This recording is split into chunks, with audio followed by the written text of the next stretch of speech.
Bonjour à toutes et à tous.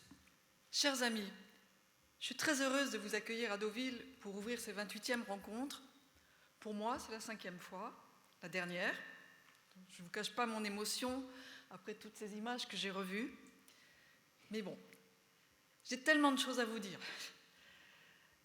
D'abord, les rencontres de l'AMRAE sont l'événement qui incarne les métiers du risque et le marché français de l'assurance des grands risques.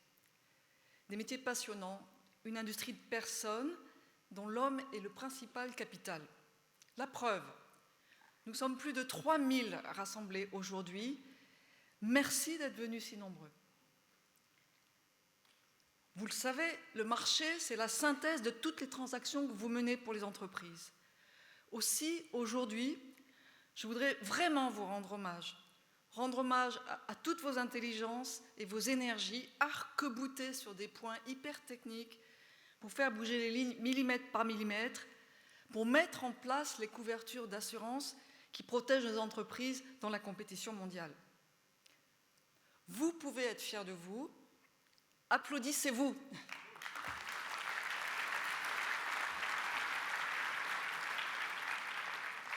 Et ce, d'autant plus que 2019 a vu le retournement brutal du marché, entraînant des placements tendus, usants. En 10 ans de métier, c'est la première fois que je vis cela. C'est la première fois depuis près de 20 ans.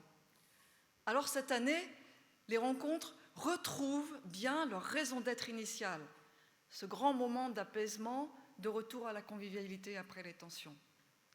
Voilà, donc je suis donc vraiment très heureuse de vous accueillir à Deauville, dans ce magnifique cadre, après la fureur du marché et préservé de la fureur du monde. Je voudrais partager maintenant avec vous le cheminement qui nous a conduit au thème « Risque en puissance » avec un risque au pluriel et puissance au pluriel. Pourquoi ? Parce que le système n'a jamais été aussi instable. Rappelez-vous, au début de l'année, nos entreprises s'attendaient à la reprise de la croissance, elles activaient leur transformation numérique, elles s'engageaient dans la transition énergétique, elles définissaient aussi leur raison d'être pour répondre à la quête de sens des jeunes. Par exemple, Thales, leader technologique que j'ai servi, a choisi « Construisons ensemble un futur de confiance ». Oui, après la transformation, le mot d'ordre des dirigeants en 2019 est de renouer avec la confiance.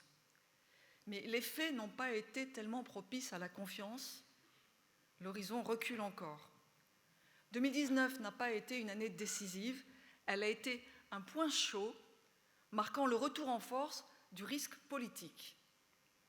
Oui, on a vu les effets réels de la politique américaine, dopée aux tweets et aux promesses populistes des prochaines élections présidentielles. Oui, les entreprises ont été sous le choc de la guerre commerciale que les États-Unis livrent à la Chine, sa rivale dans la course à l'hégémonie économique et technologique. Série noire du Brexit, Hong Kong, Liban, Algérie. Au fil de l'année, les crises politiques se sont succédées les unes après les autres.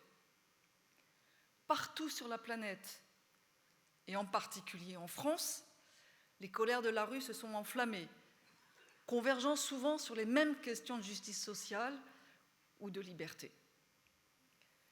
Les jeunes générations s'y mettent à leur tour, en grève pour interpeller leurs aînés, les États et les entreprises sur leur inaction face au réchauffement climatique. C'est le hockey boomer violent, et je suis concernée car je suis une baby boomer. Et plus grave encore, dans ce début d'année, des bruits de bottes. Les tensions dans le Golfe reprennent après l'assassinat du général iranien. Et vous savez, je me sens concernée aussi car j'ai fait un service militaire. N'oublions pas que Deauville, si préservée, est proche des plages du débarquement. Voilà, en 2019, la crise sociétale est devenue crise sociale. La crise de confiance est devenue crise politique. 2020 sera une année politique. Dès lors, risque en puissance au pluriel, c'est parce que les puissances politiques dérèglent nos modèles, alors même que les risques en puissance les poussent aux limites. Oui, les États-puissances dérèglent nos modèles. Les entreprises doivent le comprendre. 2019 a définitivement brisé le consensus en place depuis la chute du mur de Berlin, selon lequel, tout à leur conquête commerciale, les entreprises laissent l'État faire les vraies guerres, et si possible, au loin. Entreprendre est un mot qui vient du monde militaire, mais en entreprise, le risque politique est d'abord vu comme un risque financier. C'est le risque pays contre lequel l'entreprise s'assure pour continuer son business bien protégé. Non, la guerre commerciale, ce n'est pas plus de compétition. La guerre commerciale, c'est tout un arsenal de moyens de pression pour désorganiser un marché à des fins politiques, même s'il y a des causes plus justes que d'autres. Sanctions, embargos, allégations de corruption, fake news, attaques cyber commanditées, c'est bien une vraie guerre que mènent les États. C'est une vraie guerre puisqu'ils exposent leurs propres entreprises. Face à la fragmentation du marché, celles-ci doivent se reconfigurer pour déglobaliser une supply chain qu'elles viennent de globaliser. C'est l'exemple de la 5G, objet du conflit entre les US et la Chine. Et post-Brexit, quels seront les accords commerciaux? Oui, pour les entreprises, le risque politique a vraiment changé de dimension. Le risque politique, c'est la remise en cause du modèle global dans lequel elles opèrent et dont elles vivent. Pourtant, en entreprise, la chose politique est taboue. Alors on n'en parle jamais. Et c'est justement parce qu'il y a un risque de déni qu'il faut en parler. Vous le savez, la MRAE est la voix indépendante des entreprises sur le risque dans le débat public. Et donc elle est légitime pour s'interroger, pour interroger les puissants sur le futur ordre mondial. Et puis lever les tabous, et vous le verrez, puisqu'on a invité un jeune keynote speaker qui représente le collectif des grandes écoles engagées pour la lutte climatique. Soyons lucides.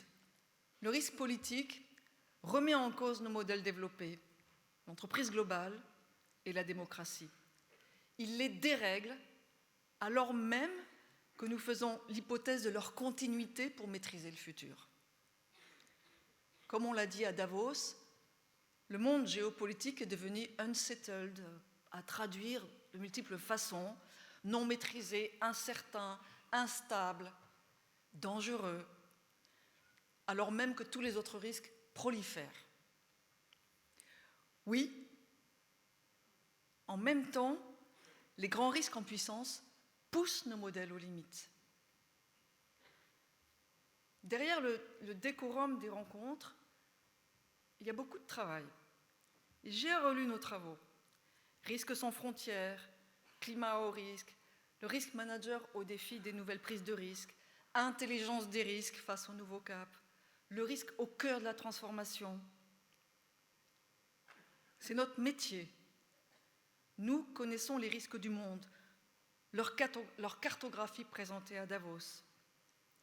Et je pense même que nous tous, nous avons 40 ans d'avance sur beaucoup d'autres. Pourquoi? Nous avons la global picture, nous avons la vision globale.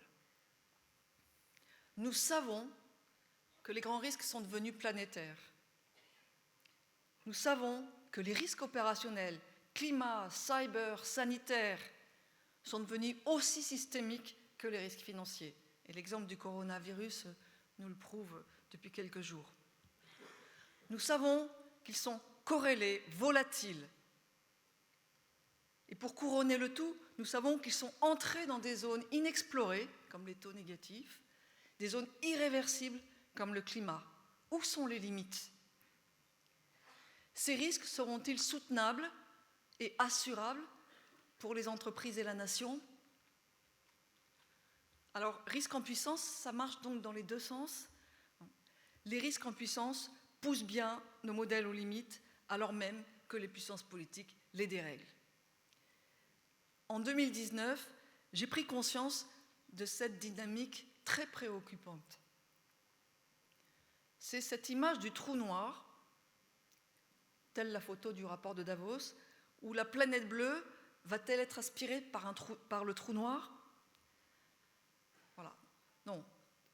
Ne jouons pas avec la peur qui conduit à la violence. Restons lucides. Nous devons agir et nous pouvons agir. Nous pouvons agir, mais avec quel modèle? Alors, écologique, scientifique, économique, socio-politique, il y a tant de modèles. Et face à tant de complexité, les sciences sont devenues très analytiques. Il faut de la synthèse, il nous faut trouver les invariants. Notre humanité est mise au défi sur 3 axes majeurs. Crise climatique, révolution technologique, crise de confiance. Ce sont ces 3 axes qui portent le modèle des risques en puissance, dont découlent tous les autres. Le premier défi est celui de la planète, avec des ressources devenues limitées. Après l'extinction des espèces, vivrons-nous celle de la planète bleue? En effet, nous avons connu les 5 années les plus chaudes de notre histoire, alors même que le modèle de la COP s'essouffle. Face à ce que Michel Serres appelle la montée de la violence entre l'homme et la nature, et que dénoncent les jeunes, notre défi est de redéfinir la relation de l'homme avec cette nature menacée. Habitants de la planète, chacun de nous est responsable.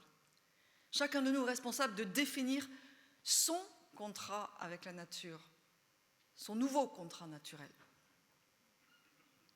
Le deuxième défi est celui de la technologie. La technologie qui exploite à la vitesse de la lumière les progrès de la science pour repousser les frontières naturelles et morales. C'est la promesse du progrès, cette quête de l'infini par l'homme, ce mythe de puissance renouvelé à chaque révolution industrielle. Aujourd'hui, la révolution numérique, la 4e, celle des données et de l'intelligence artificielle, est bien plus à venir. Le défi est de maîtriser le progrès, de ne pas se prendre pour homo deus. Non, la technologie n'est pas neutre comme pourraient le penser certains ingénieurs. Il faut absolument l'inscrire dans un récit éthique. Parce qu'il est connecté, chacun de nous est responsable de son monde numérique. Chacun de nous est responsable de son contrat avec la technologie. Lui confier sa vie, lui résister. Enfin, le 3e défi est celui de la crise de confiance. Derrière ce mot fourre-tout, il y a une notion abstraite qui évolue avec l'histoire.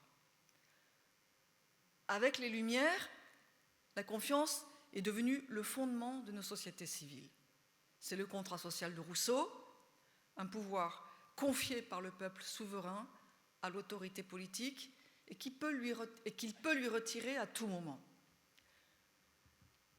La confiance en premier lieu est donc politique. C'est le contrat social qui fonde la nation, avec ses solidarités historiques, culturelles, géographiques. Et les peuples européens ont patiemment construit l'État de droit, en un mot, la démocratie. Mais la confiance est aussi économique, à la base du commerce vieux comme le monde. Une économie passée de la richesse des nations au marché global des biens et des capitaux. Une économie en quête de croissance pour sortir de la pauvreté, mais aujourd'hui trop financière. Et cette notion évolue. En juillet dernier, le Cercle des économistes nous en a donné une définition qui m'a profondément interpellée. Je cite: « La confiance, c'est le risque assumé de s'en remettre à l'autre ou aux autres en vue d'une coopération répétée dans le temps et fondée sur notre perception de l'intérêt commun. » Vous voyez, définir la confiance comme la prise de risque possible met bien le risque au cœur du contrat social qui lie le citoyen à la nation mais au cœur des multiples contrats sociaux qui nous lient à tous les niveaux. L'entreprise, c'est prendre des risques. Le risque est donc au cœur du contrat social qui l'engage vis-à-vis de ses parties prenantes. Je suis vraiment frappée par le fait que c'est la même notion de contrat social qui fonde l'entreprise et la souveraineté. Le partage du risque est donc le sous-jacent de la souveraineté de la nation et du projet de l'entreprise. C'est vraiment un changement de paradigme, c'est radical. Le risque, matière noire de la confiance.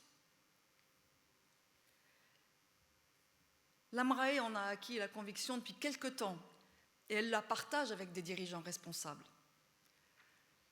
Mais pour vous, je tenais à vous le dire, chers amis, les métiers du risque deviennent essentiels et notre responsabilité, celle du risk manager, devient à présent déterminante.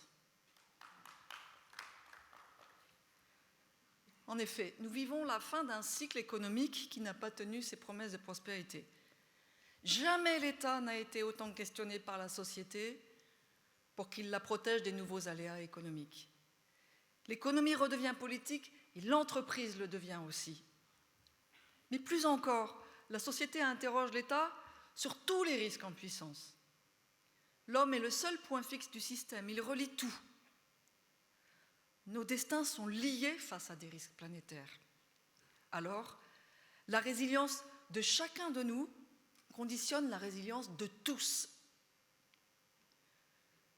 Contrat naturel, contrat technologique, contrat social, l'exercice de notre liberté individuelle dépendra de notre capacité de résilience sur chacun des trois contrats. Face aux risques planétaires, la résilience devient la clé de voûte de la souveraineté. Elle est devenue un bien commun.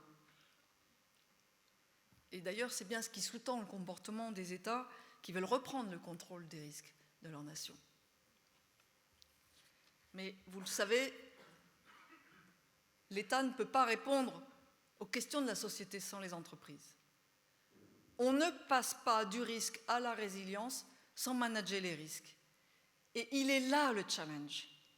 Il est là d'autant plus que l'État-providence n'existe plus.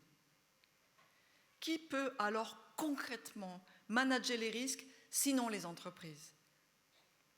L'entreprise qui est reconnue aujourd'hui comme le modèle universel pour créer de la valeur, alors que cela s'appelle le capitalisme social, le libéralisme régulé ou communisme de marché.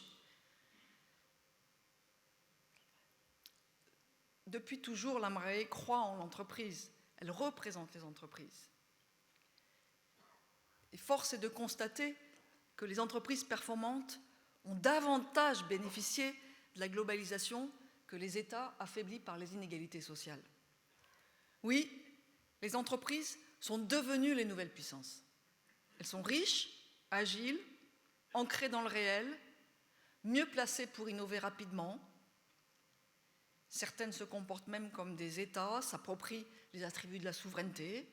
Ce sont les nouveaux empires numériques, tels les cyber-États, au service d'intérêts privés ou au service du parti. En Europe, à contrario, l'entreprise est vue comme responsable d'engagements sociétaux. C'est le capitalisme responsable. Mais sans une véritable maîtrise des risques, elle ne tiendra pas ses engagements. Elle ne tiendra pas sa promesse renouvelée par la loi Pacte. Non, la RSE, ce n'est pas de la communication. C'est pourquoi le risk management est vraiment la matrice du capitalisme responsable. Et j'irai même plus loin. Plus l'entreprise est puissante, plus elle doit être responsable.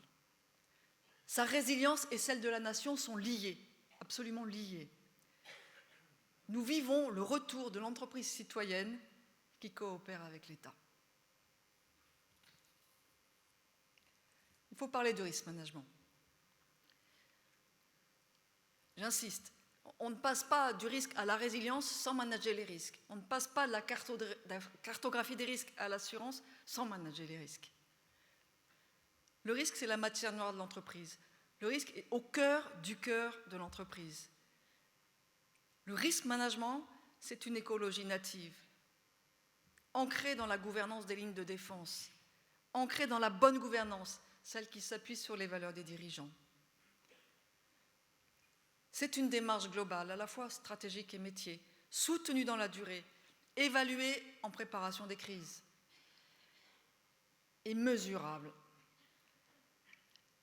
C'est ce que défend notre publication en partenariat avec l'ANSSI sur la maîtrise du risque numérique. Et cette discipline quasi militaire est la condition absolue de la maîtrise du risque numérique, mais celle de la maîtrise des futurs risques en puissance. Oui, à l'AMRAE, nous avons l'intelligence des risques. Et vous en êtes les acteurs. Nous disposons de toutes les méthodologies. Mais il faut être lucide, le compte n'y est pas vraiment. Aujourd'hui, les entreprises empilent au-dessus des grands risques industriels comme la chimie, le nucléaire, elles empilent les risques numériques, les failles de sécurité cyber, c'est vertigineux. Pourquoi? L'entreprise est face à une injonction paradoxale, celle du profit à court terme pour l'investisseur et celle de la durabilité à long terme pour le consommateur. Cela rend difficile, voire quasi impossible, les arbitrages entre la réduction des coûts pour la compétitivité et l'investissement dans une prévention efficace et soutenue.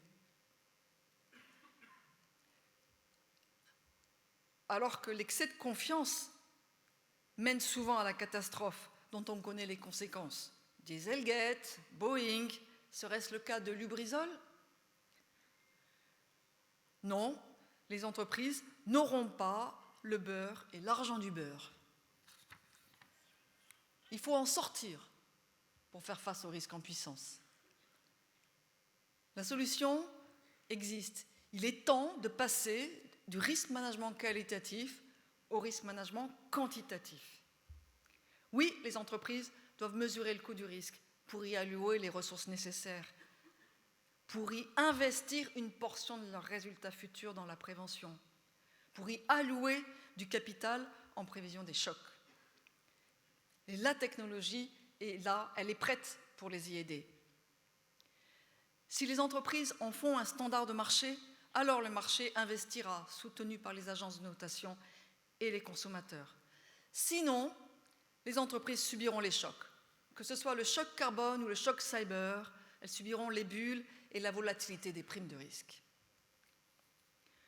Oui, au même titre que les assureurs allouent du capital à la solvabilité, les entreprises doivent allouer du capital à la résilience. C'est la seule voie possible pour un capitalisme responsable.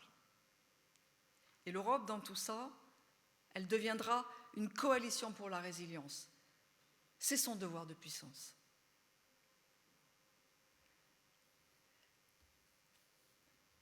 Le marché de l'assurance y est attaché, parce que partager financièrement le risque, le mutualiser, permet d'être plus fort. Alors, certains pensent encore que l'assurance est une commodité liquide, facile à l'achat. Or, c'est autant de capital, ce capital collatéral, que les investisseurs n'auront pas à apporter pour reconstruire après les chocs, incendies, attaques cyber. Même la veuve de Carpentras le comprend.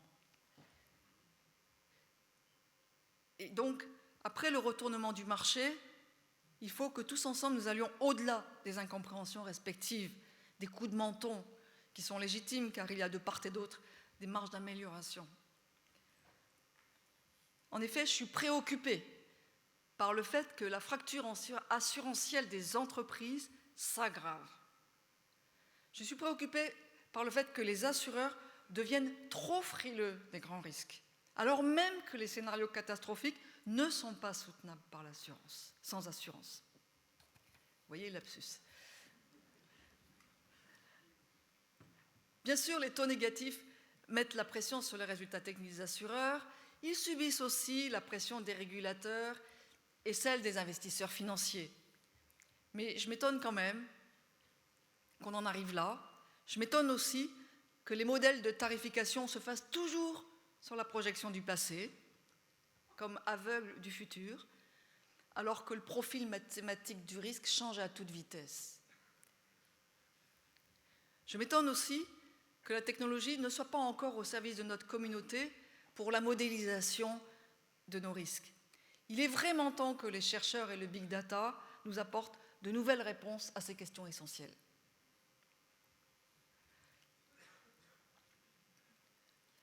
Les entreprises connaissent mieux leurs risques que les assureurs.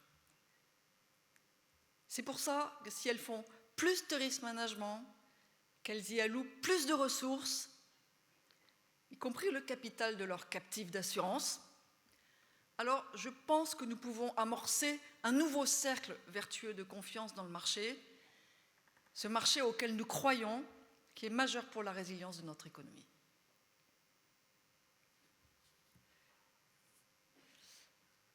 Le temps est le risk manager ultime. Ça pourrait être l'objet d'un futur discours, mais pour l'heure, il est temps de conclure. Voilà, à travers les ateliers, les formations, les conférences, ces 28e rencontres sont l'occasion unique de prendre à bras-le-corps ces risques en puissance et ces puissances de risque. 3 jours pour leur faire face tous ensemble, en pleine conscience. Face à la force des choses, il faut de la force d'âme. Il faut des valeurs. Responsabilité, partage, résilience sont les valeurs de l'AMRAE. Et elles épousent parfaitement celles de la République. Et ces valeurs, c'est vous qui les portez. Alors, face au risque en puissance,